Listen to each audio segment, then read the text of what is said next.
Welcome to the Counselling Tutor Podcast, the must-listen-to podcast for students of counselling and psychotherapy. Here are your hosts, Rory Lees-Oakes and Ken Kelly. Hello and welcome to the Counselor Tutor Podcast with me, Rory Lees-Oakes, and as always, my wingman in the world of intersubjectivity, Mr. Ken Kelly. How you doing, Ken? I am so delighted to be here, and we have got such a great, dare I say, action-packed episode of the podcast for you today. A lot of really good stuff, some stuff that we've lifted from the Facebook group, the stuff that you guys are discussing. Rory has got something super special for you in theory today, where he's going to be looking at the hidden conditions. If you don't know what the hidden conditions are, you're going to love this. In skills, we're going to be having a good look at immediacy, which is sometimes an understood skill. Does that work? Understood? It does, Ken. Misunderstood or understood. So as long as there's no English teachers around, we'll be fine, I think. Well, it is the Counselling Tutor Podcast. Yes. We're making this, if we kind of pull back the curtain of mystery, we obviously make them before they go live. We're not making it as you listen to it. It's not live radio. And we're making this during the break, the Easter break at the moment. So, a little bit of rest in between doing the Counselling Tutor Podcast. But we've got a really interesting topic to kick us off today with. Rory, do you want to let us know what that is? Yeah, well, the topic we're going to kick off with, and it's been in the Facebook group. So if you want to go to our lively Facebook group, if you go to www.counsellingtutor.com, remember there's one L in counselling. It's spelled two L's. Oh, it's two L's. Now we really hope there's no English teachers listening. yeah, so I'll say it's two L's, www.counsellingtutor.com. It's two L's, not one L. Yeah, as in the American. Yes, I've lost it a bit with the spelling today.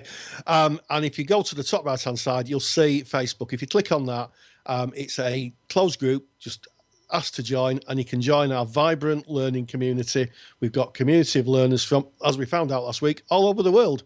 And people can come in, ask questions, talk about their learning experience, and occasionally me and Ken will pop in and we'll have a bit of a chat with people. So come on in and come and visit us. www.counsellingtutor.com with two L's. and what is really useful about this Facebook group is that every week someone puts in a question to be asked. They'll go to the group, people who've never met, and say, can you help me with this question? And the question that we're going to be putting in today, it really is a super question. It asks, is counselling skills, how does counselling skills differ in the real world? In other words, how do we approach clients, and how different is it to working with our peers? And here's the thing. I always say to my learners, you can do counselling skills in a classroom setting till the cows come home. Yes. However, once you get in front of a client, it is completely different. And they say, how so? And I'll tell you how so. It's because you're working with people who know the rules of the game. They'll know how to end on time. They'll know that one person has to speak and one person has to listen. And also, generally speaking, doesn't always happen, but generally speaking, the learners that are working with each other aren't in great distress.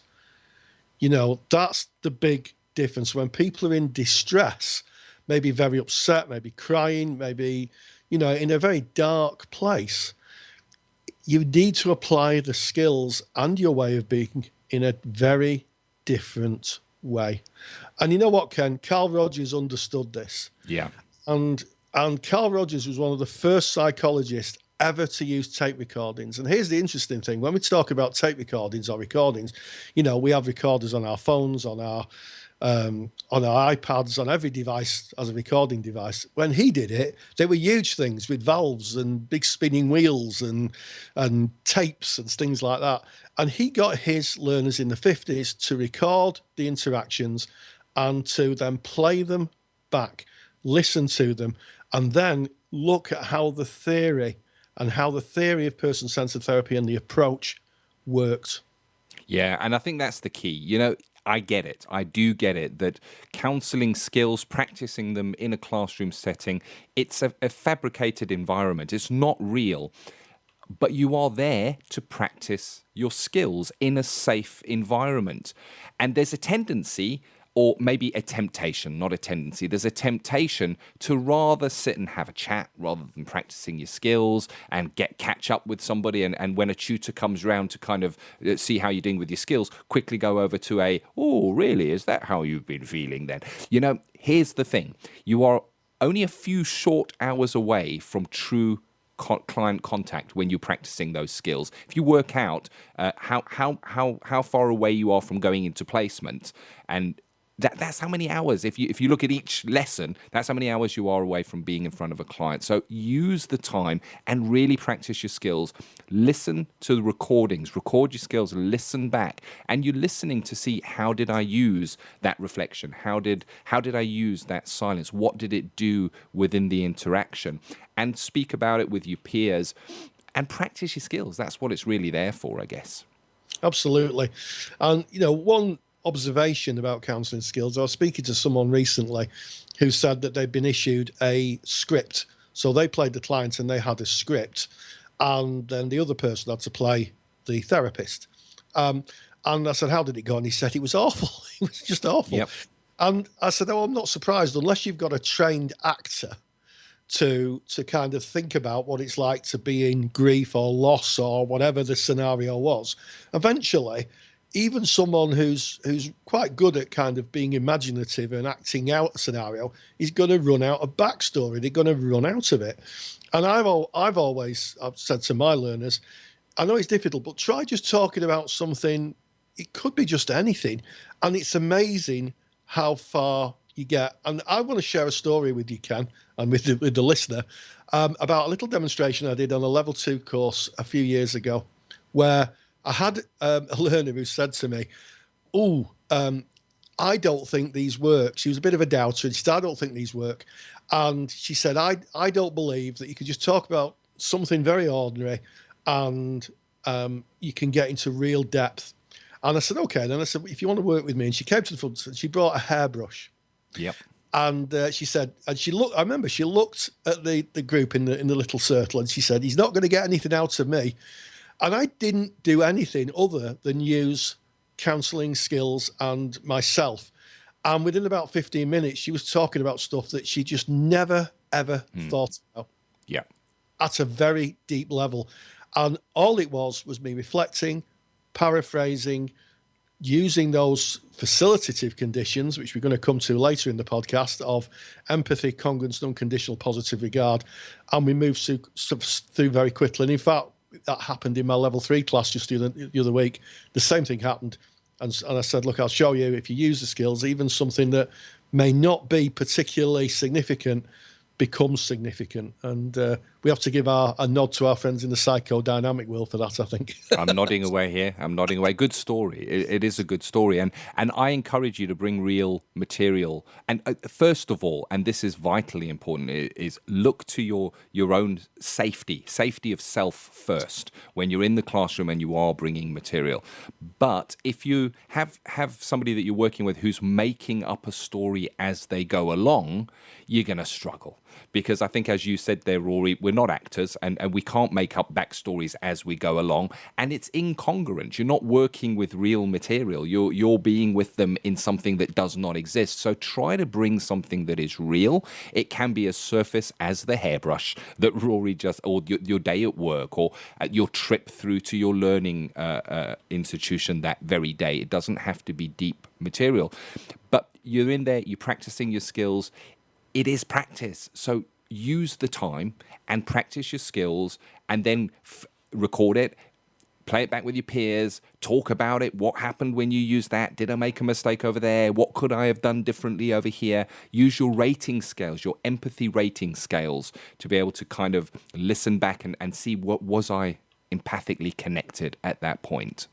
Absolutely. I will put some rating scales in the show notes for you to have a look at. We'll put the Karkoff and Clark rating scales in, which are scales that we use at college to look at empathic connection, unconditional positive regard, and empathy. And they're actually there was some research done along the same time as Rogers was around about what that looked like. So we'll make those available as a giveaway, Ken. What do you think? I think that's a great idea and a great way to end this little chat on skills. I get it. That's for Claire. You asked the question, does anybody else find skills practice completely different to working with real clients? A resounding yes, but you still got to practice those skills. So if you want to get those rating scales, you go to counsellingtutor.com. This is episode 8 of the Counselling Tutor podcast. You can find it simply by clicking the top little tab that says podcast. Go to episode 8 and you can download those rating scales right over there. So moving neatly into theory, I'm excited today because we're going to be looking at the hidden conditions with Rory. Yes, well, thanks for that, Ken. Yes, it's really interesting. Many years ago, I read a piece of work by Tony Merry, who's a very well-known writer, who talked about the lost conditions. And I'm going to tell you that the core conditions. I'm going to break a bit of a story here, Ken. A bit of breaking news. Carl Rogers never, ever, ever used the term core conditions. Counselling Theory with Rory Lees-Oakes. Ask anyone who has studied counselling what psychologist Carl Rogers is best known for, and 9 times out of 10, the reply will be the core conditions, which is interesting if we consider that Rogers never used the term. What Rogers described was 6 necessary sufficient conditions, of which 3 are empathy, congruence, and unconditional positive regard. So why have these conditions become separated and popularised, while the other 3 conditions have become lost or hidden? Well, the answer may lie in how counselling theory is taught and popular misinterpretations of Rogers' work, which has contributed, in my view, to a dilution of theory. Also, when Rogers was brought to the UK, or his work was brought to the UK in the late 1970s, some practitioners, theorists and trainers reinterpreted the model for a UK audience. And I think it's useful to understand that the person-centred approach is used not only in therapy, but also in social work, education, and other areas of care. In fact, I've seen businesses talk about person-centred approach to their business, and I suspect that what they've done is they've taken congruence, empathy, and unconditional positive regard and used just those portions of Rogers' theory. But to be a therapist, you need to know the 6 conditions. And the 3 conditions that you don't often hear about are sometimes called the lost conditions. So what are they? And are they important? And can we practice fully without understanding them? Well, like with any theory, if we're not equipped with all the information and an understanding of its importance, our understanding and application of it becomes compromised, and I think perhaps arguably unethical. So if Rogers did not use the term core conditions, what did he state was the formula for a therapeutic relationship to be of benefit to clients? Well, we can find a reference to the necessary and sufficient conditions of therapeutic personality change. That's what Rogers called it. In the Journal of Psychology, it was a paper written by Rogers. And he wrote about, as I say, the necessary and sufficient conditions of therapeutic personality change. And he described 6 conditions. And I'm going to read the 6 conditions out, and then I'm going to talk about the hidden conditions. So the first condition is the 2 persons are in psychological contact. The second condition is the first, whom we shall term the client, is in a state of incongruence, being vulnerable or anxious. Third, the second person, whom we shall state the therapist, is congruent or integrated in the relationship. The fourth is the therapist experiences unconditional positive regard for the client. Fifth, the therapist experiences an empathic understanding of the client's internal frame of reference and endeavours to communicate this experience to the client. And the sixth, the communication to the client of the therapist's empathic understanding and unconditional positive regard is to a minimal degree achieved. So those are the 6 conditions. And he goes on to state, no other conditions are necessary. If these 6 conditions exist and continue over a period of time, this is sufficient. The process of constructive personality change will follow. So let's just have a look at these hidden conditions. And to do that, we need to remove condition 3, which is congruence, condition 4, which is unconditional positive regard, and condition 5, which is empathy. And these could be termed as the client's conditions. So the core conditions really are the conditions and the attitudes that the client has to experience from the therapist for the therapy to take place. But we're left with 3 others, and they're usually deemed, or can be deemed, as the therapist conditions. And most importantly, those which ask the therapy to assess if person-centered therapy would be useful or ethically applicable to the client. So we're going to have a look at these hidden conditions. So the first is, are 2 persons in psychological contact? Is the therapist and is the client in psychological contact? So if your client is able to understand what they're embarking on, and can they give informed consent? Barriers to this could be severe mental health issues such as active psychosis, so someone who's actively having a psychotic episode, severe learning difficulties, or attending under the influence of prescribed medication, or mental incapacity due to the use of drugs or alcohol. Now, in my practice years, I've come across a few clients who've come who quite clearly could not make psychological contact because they may have been on very heavy duty prescription medication, and they really didn't understand why they were there or what they were doing. So if you get clients like that, my view is you really can't embark on therapy because there's no psychological contact. And there's something around autonomy and making sure that clients know what they're embarking on. So if psychological contact cannot be made, then there is an ethical issue around autonomy, the ability for the client to make informed choice in contracting with the therapist. So thinking about people who may turn up maybe under the influence of alcohol. Now, I know that some therapists would say that maybe a client may need a drink to pluck the courage up to go and see a therapist. And yes, there are people who function with alcohol. However, if someone comes in and they're so under the influence of alcohol that they don't really know what they're doing, then I think, again, it may be about saying to the client, asking the client respectfully to come back, maybe when they're not so under the influence, and then to assess if they understand what they're getting involved with. Now, the second hidden condition, or the therapist condition, is the first, whom we shall term the client, is in a state of incongruence, being vulnerable or anxious. So does the client have issues to deal with? Can they identify what they would like to look at in therapy? Now, again, some clients come to therapy and in the initial stages, they may not tell you what's on their worried mind. They may tell you rehearsed material. They may tell you about a completely different topic that has absolutely nothing to do in the long run with why they want to access therapy.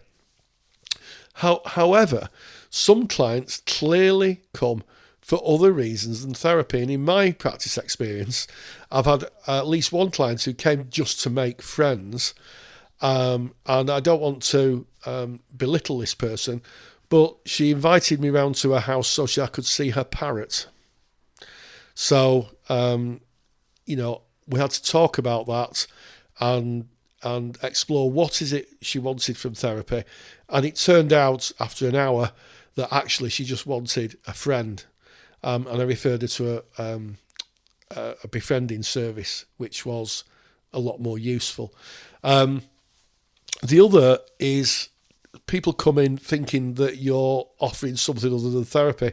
So in my time, I've had people come in and ask me about debt management, and that's all they wanted to deal with. Could I speak to their bank and sort out a repayment plan or legal advice? I've had at least one person come to my practice who thought I was a lawyer. So again, you have to work out, is the client coming for therapy? And if not, then maybe a referral is needed.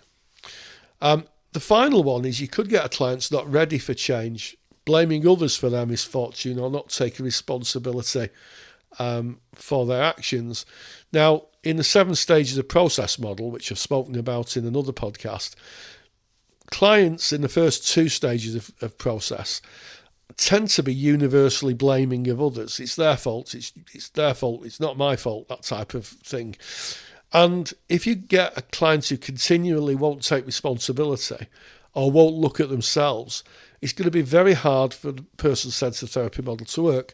And I think sometimes you have to give it time. You might have a couple of sessions, and then they may start to begrudgingly say, well, yeah, actually, it is my problem. But there have been clients in the past that I've had, after 2 or 3 or 4 sessions, are still blaming absolutely everybody else, and none of it is anything. They don't have to change. The world has to change around them.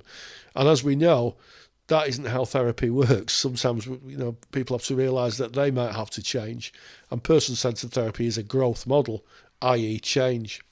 So if the client is ready for change, again, maybe you have to think about a referral. The last of the hidden conditions, and I think this is the trickiest one, is, as Roger says, the communication to the client of the therapist's empathic understanding and unconditional positive regard is to a minimal degree achieved. Now, this last condition boils down to trust. Does the client trust you? Can the client build a therapeutic relationship with you? And can you build a therapeutic relationship with the client? And if for some reason the client does or will not trust you, then it is very unlikely they'll feel safe enough to discuss what is really on their worried mind. And sometimes that's about transference. It may be the client speaks to you on the phone, sits in front of you, looks at you, and then goes, oh my goodness, you look like, and then they reach into their past and they get part of a relationship they've had in the past and place it on you. So you look like my mother, my father, a lover, that type of thing. And if someone is not seeing you as you, then it's going to be very hard for them to open up. And you can work with that. If you think the client is struggling with transference, and clues here might be things like, oh, you just like my dad. It might be worth exploring. Okay, just tell me a little bit about your dad, and to kind of help the client understand that you're not their dad. And that's again happened to me on more than one occasion. And try and say, look, what feelings are around dad, and it might be they're very malevolent feelings, and to kind of say, well, actually, I'm not your dad. I may just have a passing resemblance to him or sound like him. So trying to be really honest and work in the relationship to try and get the client to see you as you, not a relationship with someone who looks like you in the past. Okay, now it is a tough one, and it may be that no matter how well trained you are and how empathic or hard working in the relationship, the client may not like you. That's it. The client may just not gel, and you may not gel with the client.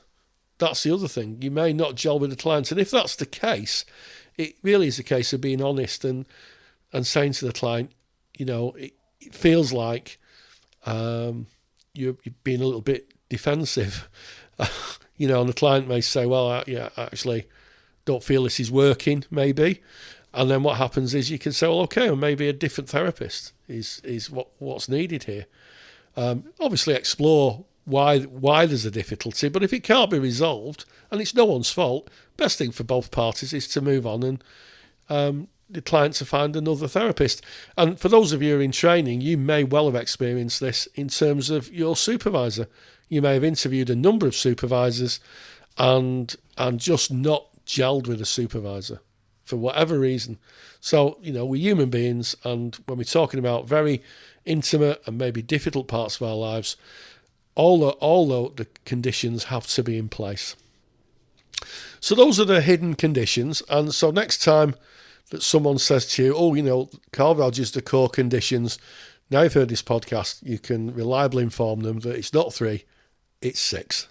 Well, there's some more stuff for your assignments there. I love how you really give us the background, Rory, and a true understanding there of those hidden conditions. Oh, thanks for that, Ken. Yeah, and it's, as I say, they are hidden. It's amazing how, as Tony Murray said, old wine in new bottles, people just taking the core conditions, just taking those 3 and packaging them off as if it's the ultimate thing. And of course, as therapists, as I explained in the earlier bit, they're not. We've got to have all 6 in place to be ethical and thoughtful therapists. So, Ken, what have you got for us today in terms of skills with Ken? Well, today we're going to be looking at immediacy. And I guess immediacy is often misunderstood as a skill, what it actually is, how it works, and what place it has within the counselling relationship. So without any further ado, let's go and have a good look at that. Counselling Skills with Ken Kelly. Let's take a look at immediacy. Now, immediacy is an advanced counselling skill. This is something that you would only be looking at using if the relational depth had been formed and there was a great trust bond within the relationship. And the reason for that is to use immediacy can be risky. The payoff, if immediacy does hit home with the client, is immense. There will be an immense feeling that they have been heard, understood, but it is risky. And if you get immediacy wrong, which sometimes happens and will happen, if you're using this as a skill regularly with clients, you will get it wrong from time to time. And when you get it wrong, it kind of fractures the relationship just for a few moments. It's kind of, the client might go, no, you really don't get me here. That is totally off. And you need the trust and you need the relational depth to be able to move past that. So it's not something that you would maybe use in a first session or in the beginning of a session with a client. So what is immediacy? Well, if we look particularly to person-centered counseling, the person-centered approach suggests that we are 100% in the client's frame of reference, that we don't bring our frame of reference into the counseling session at all, except when it comes to immediacy. Immediacy is something that comes up in you as the counselor. It's a gut feel. Now, we all know the gut feel, that feeling you get that I guess can't be explained, it can't be measured. We're talking now metaphysical. Some might call it a hunch. And in counseling, it's referred to as immediacy. So you're basically going to be revealing how you, as the counselor, are thinking or feeling or sensing. And out of those words, the strongest for me is sensing, because if you are there in that client's world, seeing it as they do, you're going to sense and you're going to feel it rather than think it. So it's very human. It's very human because you're sharing a little bit of you, what you see, how this looks to you. So let me just give you an example here, just to take the woolliness away. You're working with a client, and the client is bringing their material, and it's irrelevant what the material is here. But within you, as the client is bringing this material, you look at this client, and all of a sudden, the client to you appears to be like a little lost boy who's bringing this information to you. Immediacy is right there in the here and now, immediately sharing that with the client and saying, you know, as you say that, I can't help but sense that as you're giving that information, you look like a little lost boy. Now, that's not within the client's frame of reference. It's not even on the client's edge of awareness. That is 100% within your frame of reference as the counselor. But it's a hunch, it's a feeling, it's something that is strong, and it is very present within the counseling relationship, and you share that. When it hits home, when the client takes that and go, you know what? That's exactly how it feels. I feel like I'm 7 years old again. Unbelievable. And then there's a silence. As the client really goes there, that means that immediacy has hit home. The resonance is absolutely magnificent. It fits. And it was shared from your frame of reference, from your awareness, from a feeling. You know, if we're in these relationships with clients and we're forming these deep emotional bonds, we're sharing their emotional lives, we have deep empathic understanding of where they're at, we're going to feel stuff, and we can share that as long as, of course, the counseling relationship is well formed and really nicely established. So if immediacy goes wrong and you say, you know, as you're sharing that, I can't just help but feel, you know, it almost looks like you're a little boy bringing that information. And the client looks at you quizzically, kind of completely pulled out of where they were at. You've got it wrong. And it's okay to get it wrong. And what I would do in that situation is I would say, it looks like I got that wrong and you're not there at all. And it invites the client to kind of share where they are at and put you firmly, squarely back into their frame of reference. So immediacy, you need trust within the relationship. You need boundaries to have been well established before you're going to be bringing that in. It is a part of you that you are sharing with the client. When it resonates and when it hits, it is highly effective, and it really does take the counseling relationship to a completely new level. It is, I guess, in a way linked into idiosyncratic empathy that we've covered in previous skills sessions, where it's unique. It's going to be unique to the situation. It's going to be unique to the client. When you feel it, because here's the thing, you're going to feel immediacy building up within you when you're in a session. When you feel it and you've got that filter that goes in of, should I say this? Should I not say this? Should I say this? Should I not say this? You're not 100% there in the moment. What I would suggest is dive in. Take the plunge, try it, share that gut feel that you have with that client that you've been working with for some time, where the relationship is deep and trusting, and see what happens. It is a magical and very, very powerful skill, immediacy, and it takes, like all the other skills, it takes time to develop. It is difficult to use immediacy when you are doing simulated skill sessions, when you're sitting in a classroom, because you don't really have the opportunity to get to the relational depth where immediacy would be appropriate to use in a classroom environment, because you may be working with one colleague one week and then changing over and working with somebody else the next week, whereas with a client, you're seeing them on a regular basis, and that relationship is deepening, it is developing. Try immediacy, trust yourself, and see what it does within your counselling relationships. Well, that is just so useful, Ken. And immediacy is just such an underrated skill, and I think it's one that really, really does need lots of thought about it, because it can, as you kind of say in the podcast, can go a bit of a awry, but really important and really does help build that therapeutic relationship, which, strangely enough, brings us to Ask Ken and Rory. It does indeed. It does. It brings us. And it's from Zoe Schreier, I think is the correct pronunciation in my dyslexic eyes. And she says, I'm doing an assignment and the question is basic as, what is therapeutic process?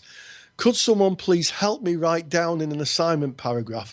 I'm finding the assignment difficult somehow.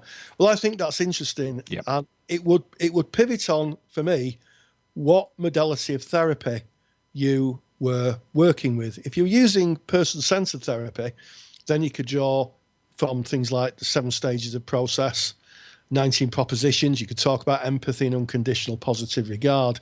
Good. If you're working with TA, then I think it would probably be about contact, about working with the ego states and how you approach the ego states. I'm not a TA therapist, but my good friend Bob Cook would talk about, trying to find the adult, trying to identify the child. And in CBT, it would be, I think, about irrational thinking and decision making. In fact, decision making in TA and CBT are much the same idea, in that you're asking people to make different decisions based on their perception. So it would very, very much be useful to know what modality of therapy you were looking at, and also, of course, there's the intersubjective relationship that was talked about in Gestalt. So it would be interesting to know which one you were doing. Indeed. And I guess I can speak from person-centered counselling perspective. That is my base modality. And looking at this, for me, it's the process of counselling, where a client comes in and how they process through the various stages. Rogers put it so beautifully in the 7 stages of process, where when a client is coming in, you kind of looking at where they're at, and you're looking at where they're at not in a judgmental way. And it's interesting because, we say that person-centered counselling is non-directive and that there is no assessment, but of course there is an assessment. If you're looking to the 7 stages of process, you're assessing where the client may be within their journey. And he speaks about going from rigidity to fluidity and becoming a more fully functioning person. So it's about looking, where is the client when they come in?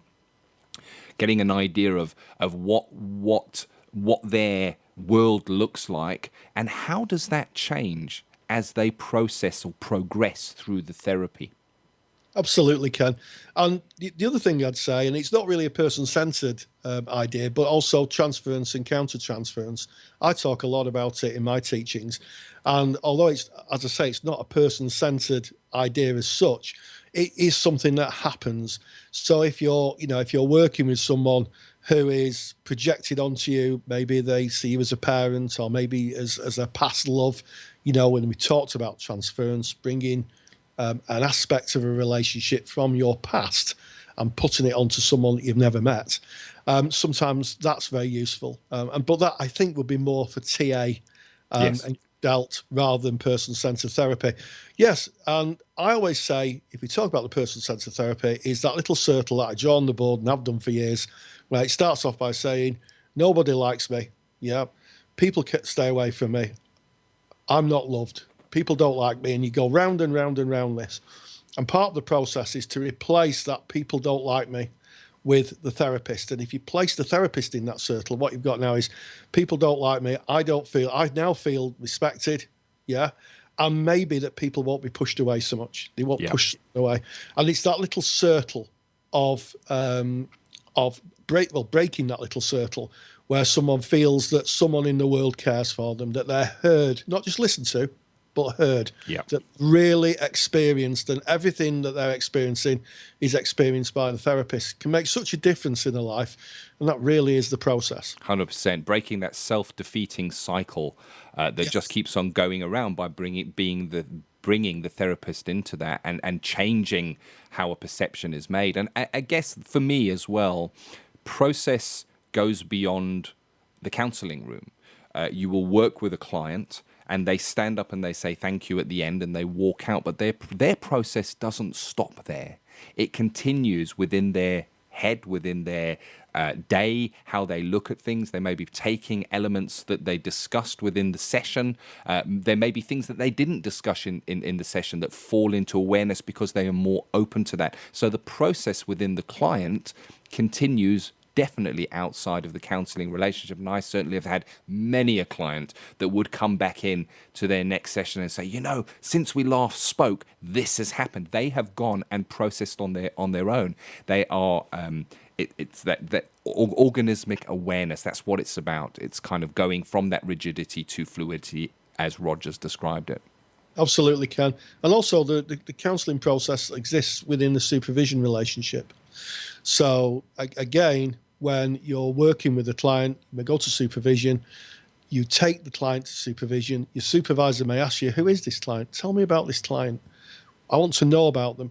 And part of that process may actually exist outside the therapeutic engagement. It exists with the supervisor, who then heightens your awareness, heightens your understanding of what's going on for the client, and then you take that back into the next session and connect even closer to your client. I love it. I really do. I love the question. What is therapeutic process? How can you define that? And I can see, just looking on the Facebook feed here where the question was asked, there's so many people that have chipped in and given their thoughts and their feelings. So I challenge you to speak to your peers. Have a think. What does therapeutic process? What does it mean to you? Debate it, discuss it, get these conversations going. Let's drill down into what we're learning, not just read something on a textbook page and take that as a given. Let's talk about it. Let's rip it apart. Let's examine it. And I think that's what this is all about. And we hope that you will come and join us in our Facebook group. Easy to find, counsellingtutor.com. Just click on the Facebook tab and we will let you in. Absolutely. Just knock on the door and we'll be there. Well, that kind of brings us to the end of episode 8 of the Counselling Tutor Podcast. We've loved being here for you guys. We love your questions. Keep them coming in. From me, thank you and catch you next time. And as always, stay grounded and stay safe. Thank you for listening to the Counselling Tutor Podcast. Find the show notes for this episode on our website at www.counsellingtutor.com.